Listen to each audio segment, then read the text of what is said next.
මචං මම අද කරන්න යන්නේ අපි පොඩි කාලේ හැමෝම කරපු සෙල්ලමක්. ඒකට ඕන වෙනවා රතින්නක්, ඒ වගේම පොල් කට්ටක් ඕන. ඉතින් අපි මේ පොල් කට්ට හිත කරගන්න ඕනේ.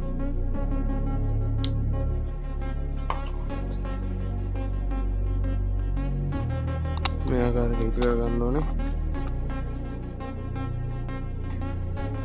අපි රතින්නේ දානවා. දාලා උඩට අරගෙන වගත්තු වලේ මේ හාරලා මේක යට කරගන්න.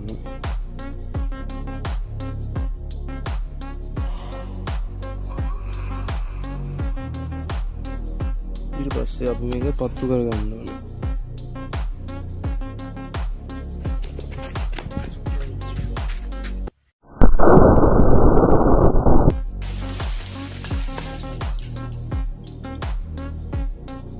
පොල් කට්ට හොයන්නත් නෑ මචං. කොයි ගියත් දෙන්නේ.